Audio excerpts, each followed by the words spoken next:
Welcome to African Folktales by Delight, where African stories come alive. My spirit shudders even now as I recall the early mornings, cold and grey, that found little Chinedu, barely 11 years, and his sister Nneka, just a fragile 9, stirring from their hard-won rest. Their kingdom was a skeleton, an abandoned half-built skyscraper in the bustling heart of Lagos. It stood like a silent, broken promise, its concrete bones their only shelter. Their mother, bless her soul wherever she may wander, had simply vanished one sunrise, leaving behind only the chilling emptiness of a borrowed mat and a note swallowed by the wind. Chinedu carried a weight no boy should bear. He was the root, and Nneka was the fragile bloom, wilting fast. Their skin was a tapestry of city grime, their clothes worn to the transparency of forgotten dreams. They were the shadows of the street, surviving on quick wits and the scraps of the day's mercy.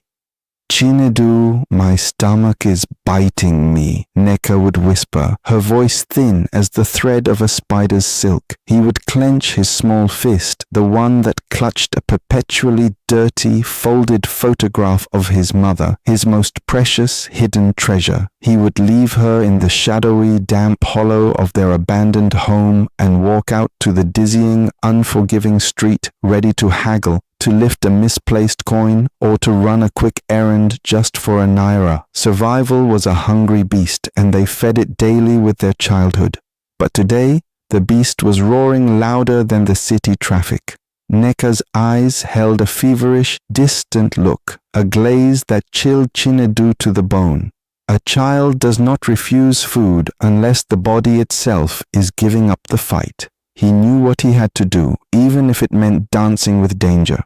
"Easy, little butterfly," he murmured, stroking her fevered brow. "The sun has not set on our hope yet. I will return before the shadows swallow the light. Keep this close." He pushed the folded photograph deeper into her torn dress pocket, a secret anchor against the tides of fear. The moment she closed her eyes, fighting a dizzy spell that threatened to consume her, Chinedu slipped out, his young heart pounding a rhythm of desperation against his ribs. The world outside, usually a harsh symphony of vendors and engines, now sounded like the silent countdown to a disaster. He was hunting for a miracle, and miracles in this city often wore the mask of risk.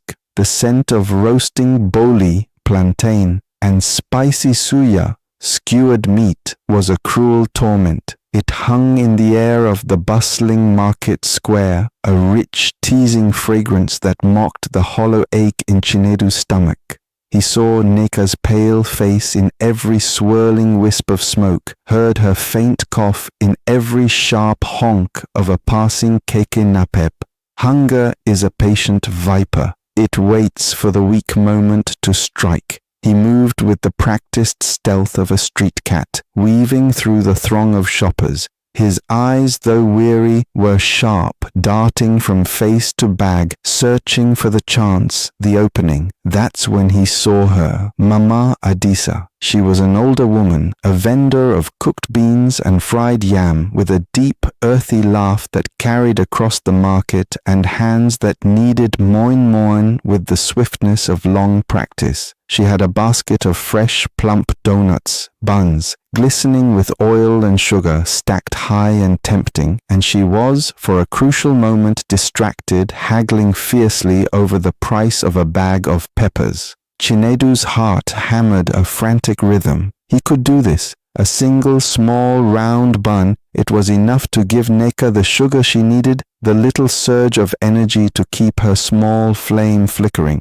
His hand, quick as a lizard's tongue, shot out, snatching one bun, just one. But Mama Adisa, despite her years, possessed the eyes of an eagle who had seen 1,000 market tricks. Before Chinedu could even fully turn, a strong, surprisingly firm grip clamped down on his wrist like the vice grip of an ancient iron gate. "Aha, my son, did you think the earth opens up for sticky fingers and closes for innocent ones?" Mama Adisa's voice was low, not booming, but filled with a frightening authority that stopped Chinedu dead in his tracks. The bun, still warm, was crushed in his palm. Tears welled up in his eyes, not of fear of punishment, but of the bitter failure to help his sister. "Please, Mama, I did not mean," he stammered, the words dissolving into a choked sob. He tried to pull away, but her grip was unyielding. The market crowd began to gather, their faces a blur of curious, judgment-filled masks. "What will you do to me?" he finally whispered, looking down at the dusty ground, ready for the sharp blow or the police station. A desperate act invites a harsh consequence. Mama Adisa did not strike him. She did not even shout. Instead, she slowly released his wrist and, with a powerful, knowing sigh, turned him to face her. "Look at me, boy. Your eyes are not the eyes of a common thief. They are the eyes of a hungry dog guarding an empty bowl. Tell me why. One small bun. Why the risk for so little reward?" Chinedu's resolve cracked completely. He fell to his knees, heedless of the dust, and poured out his truth in a torrent of gasping, broken words. "It's Nneka, my sister. She is sick, Mama. She's fading. She hasn't eaten in 2 days and her body shakes, and she is so white, like the kaolin clay. I just needed the sugar to give her strength to walk. She's going to die in that broken house, and I cannot let her go."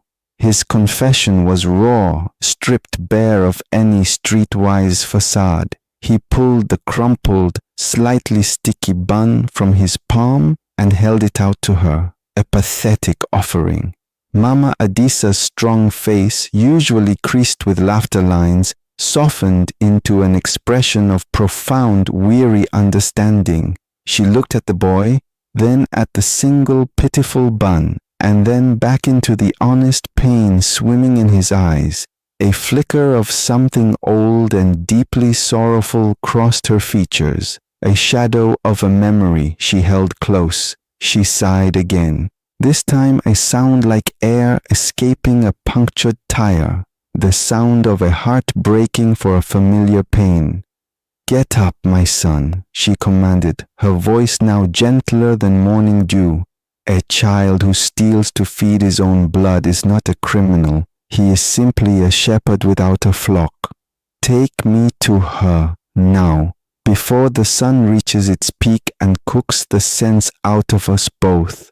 She didn't wait for his reply. She simply gathered a bag filled with fresh bread, a bottle of water, a piece of boiled yam, and a small tin of milk powder. When a mother bird falls, the earth must learn to be a nest. Chinedu, stunned by this sudden, unbelievable turn of fortune, led the way through the winding market lanes, his pace driven by a new frantic hope that was almost as painful as the fear he had carried moments before. The old woman followed, her sturdy footsteps a reassuring beat behind him. The abandoned building loomed before them, its skeletal rebar fingers reaching into the polluted sky. It was a place where silence was heavy and the air smelled of damp concrete and forgotten things. Mama Adisa paused at the entrance, her hand pressed against the gritty wall, a subtle shiver running down her spine. "This is the dwelling place of despair," she muttered, a prayer more than an observation. Chinedu slipped ahead, ducking through a gap in a rusted corrugated iron sheet. "Nneka, I am back. Look what I have." Inside, Nneka lay curled like a sickly shrimp on a pile of ripped cardboard, her small body trembling. She was breathing shallowly, her eyes wide and unfocused. The relief that flooded Chinedu was immense, quickly replaced by a fresh wave of panic at her condition. He knelt beside her, whispering his sister's name and trying to urge the sweet, sticky bun to her lips.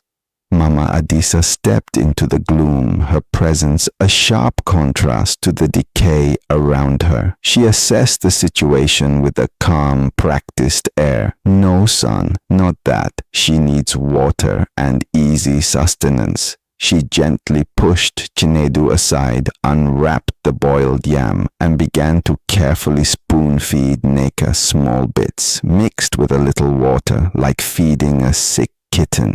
As the old woman worked, Chinedu watched, mesmerized by her competence and the unexpected warmth in her touch. This woman, who could have had him arrested, was now the lifeline he desperately needed. Nneka swallowed slowly at first, then with a little more strength. A tiny, almost imperceptible flush of color returned to her cheeks.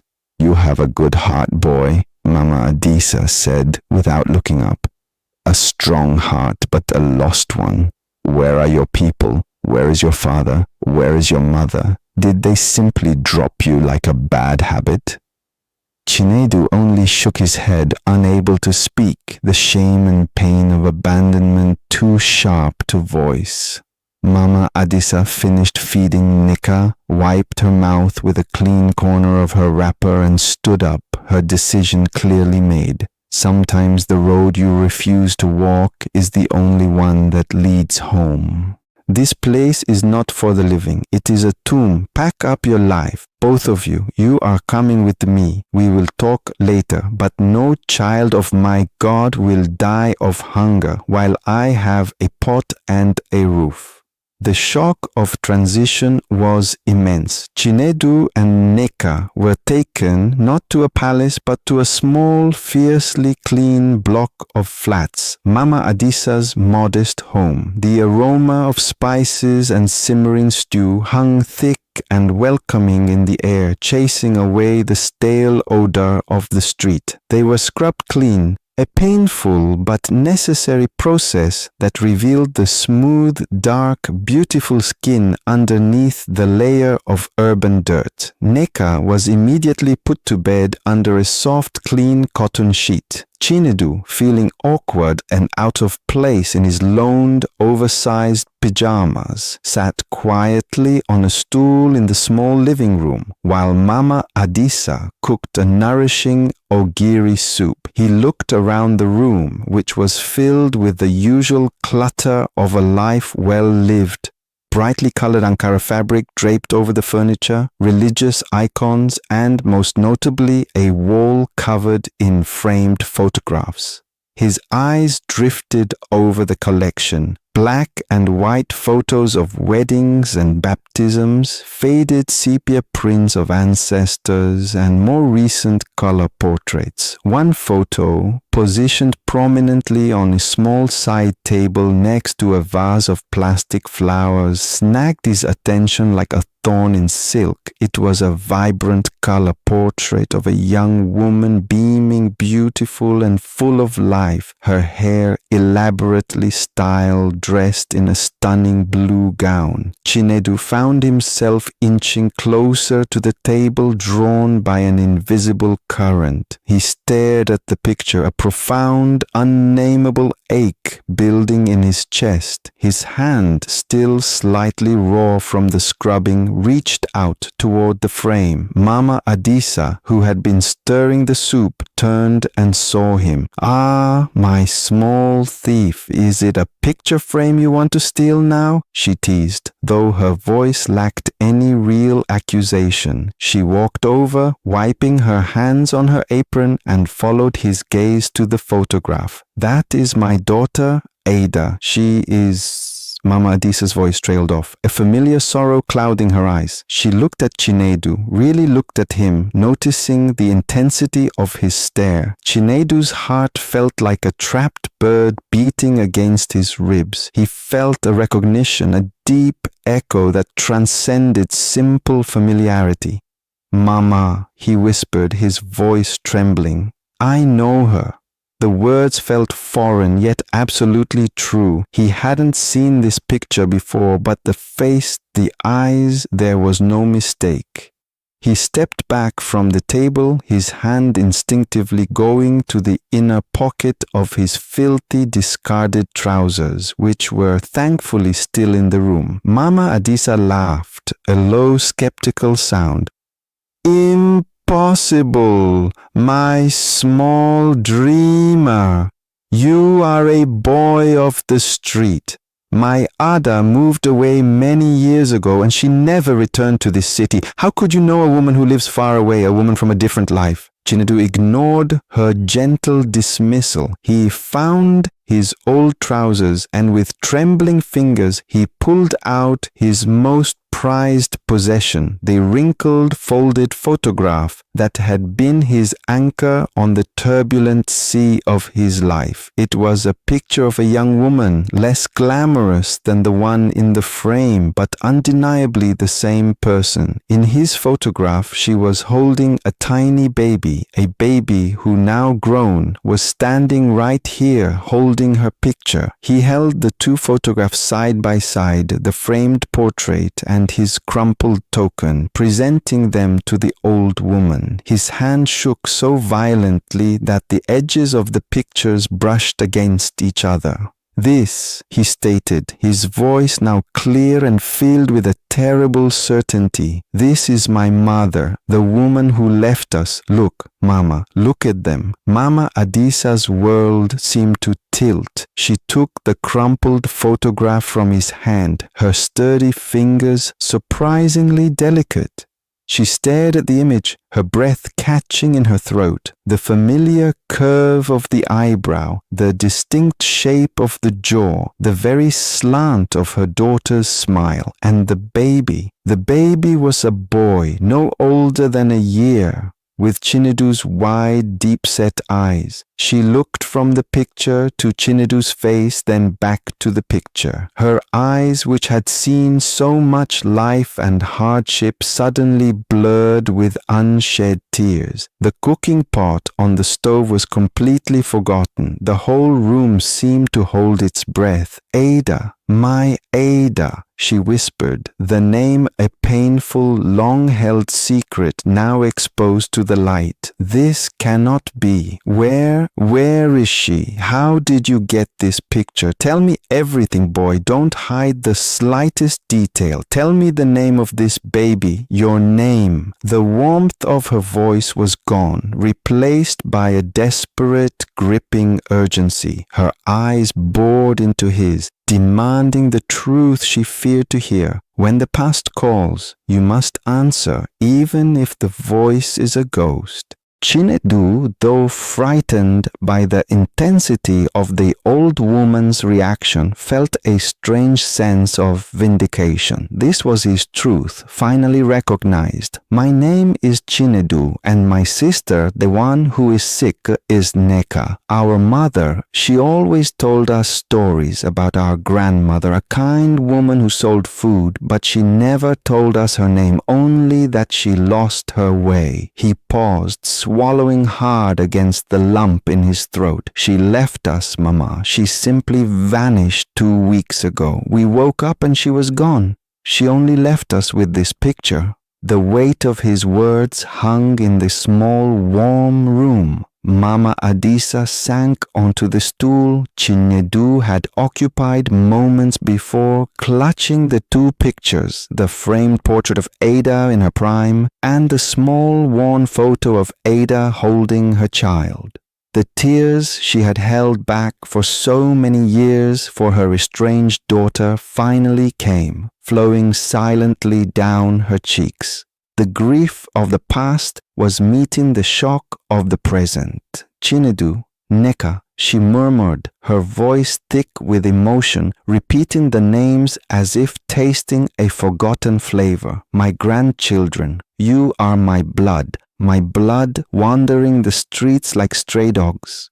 The horror of it, the terrible, cruel irony of her own flesh and blood stealing from her just to survive, hit her with a physical force. She, Mama Adisa, the pillar of the market, had nearly turned away her own daughter's children. She reached out and pulled the bewildered boy into a crushing, fierce embrace, the smell of her starched wrapper and spices completely surrounding him. Chinedu, unused to any form of affectionate touch, stiffened for a moment, then melted into the embrace, a deep, exhausted sigh escaping him. "Oh, my son," she sobbed, holding him tight. "Forgive me. Forgive your grandmother for not knowing. Forgive your mother for her weakness wherever she may be. I tried to find her, your mother. She left home because of a foolish fight, a misunderstanding I never fixed, and now she has passed her burden to you, my little ones." The eye of a grandmother can see a son even in the darkness. The photographs lay abandoned on the table, their secrets fully revealed, a bridge built from paper and pain connecting two shattered halves of a family. The next morning, the city sounds seemed different to Chinedu. The traffic was still loud, but now it sounded like the distant roar of a friendly ocean, not the growl of a hungry monster. He woke up in a proper bed next to his sister Nneka, who was finally sleeping soundly, her color much improved. The scent of hot cocoa and frying eggs filled the air. Mama Adisa stood in the doorway, a gentle smile replacing the anguish of the night before. "Sleepy heads, wake up before the sun burns away all the good fortune of this day." She was no longer just a kind stranger, she was grandmother. Over the breakfast table, Mama Adisa told them stories of their mother, Ada, stories of a girl who was quick to laugh and quick to anger, a girl with a fierce spirit who loved the taste of forbidden mangoes. She spoke of how she and Ada had argued, how Ada had run away, convinced her mother didn't approve of her choices, and how Mama Adisa had searched in vain for years, her heart heavy with regret. "Your mother made a mistake, my children," she said, her voice steady. "A terrible one leaving you like that. But now the spirits have played a trick on us.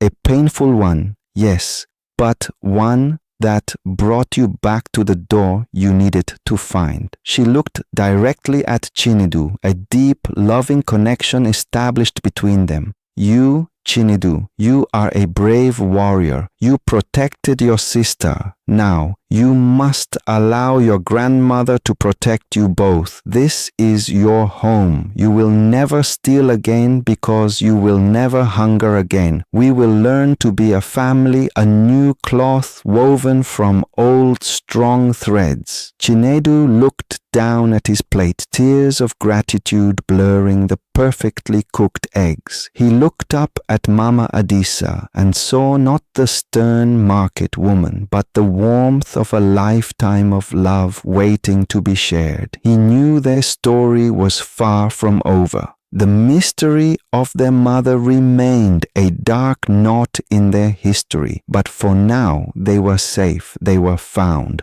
"Thank you, Mama," Nneka whispered, her small voice strong for the first time in weeks. Mama Adisa simply smiled and reached out to hold both their small hands. The city raged outside, but inside her small flat, a broken family was beginning to heal. The scar of a wound is proof that the healing has already begun. Truly, the world is a market where every soul is a vendor, but only the hand of destiny can deal the true cards of kinship. Never assume the face of your blessing until you have looked into its eyes, for sometimes the thief who comes to take a morsel is the very grandchild sent to fill your life. If you enjoyed it, subscribe and share the tale. Let its message travel farther than the wind.